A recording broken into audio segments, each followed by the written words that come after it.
Hello दोस्तों, स्वागत है हमारे चैनल पर आप सभी दोस्तों को। जय सिया राम, जय हनुमान। क्या आपने कभी सोचा है कि महाभारत जैसे महायुद्ध में केवल अस्त्र शस्त्रों की ही नहीं बल्कि भावनाओं, ज्ञान और अहंकार के विनाश की भी लड़ाई लड़ी गई थी। आज हम आपको बताने जा रहे हैं एक ऐसा रहस्य जो अर्जुन, कर्ण और स्वयं भगवान श्री कृष्ण के बीच के संवाद से जुड़ा है। एक ऐसा क्षण जब अर्जुन को अपने अभिमान का एहसास हुआ और श्री कृष्ण की दिव्यता का असली रूप प्रकट हुआ।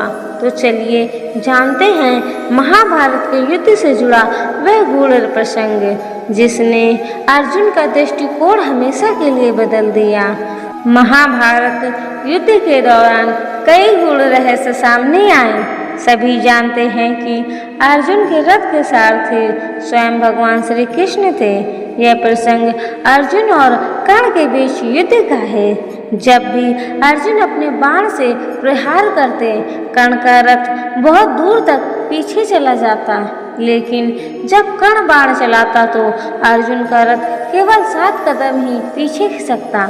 इस अंतर को देखकर अर्जुन को गर्व होता, लेकिन उस समय श्री कृष्ण बार बार कर्ण की वीरता की प्रशंसा कर रहे थे। श्री कृष्ण कहते, देखो कितना पराक्रमी है कर्ण।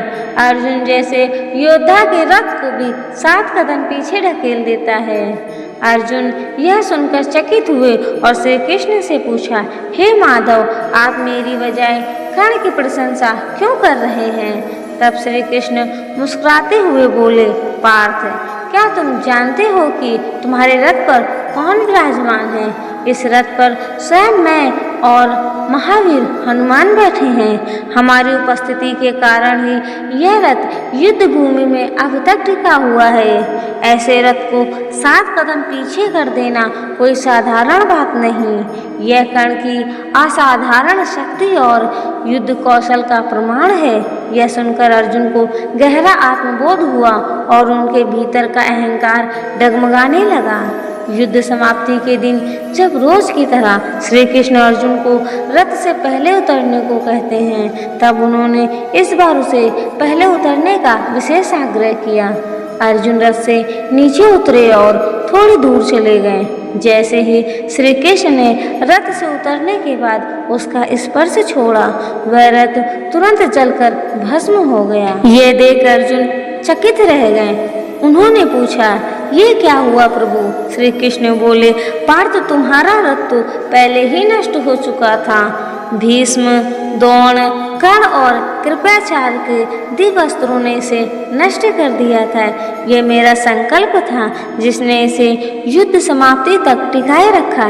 यदि मैं पहले उतर जाता तो रथ पहले ही भस्म हो गया होता। यह सब जानकर अर्जुन का अहंकार चूर चूर हो गया। अब उन्हें अपनी सीमाओं और प्रभु श्री कृष्ण की महानता का भान हो गया। वे श्रद्धा और विनम्रता से श्री कृष्ण के चरणों में गिर पड़े। अब अर्जुन का मन अहंकार से मुक्त हो गया था। उसे समझ आ गया कि सच्ची भक्ति केवल शौर्य में नहीं, प्रभु की कृपा में भी होती है।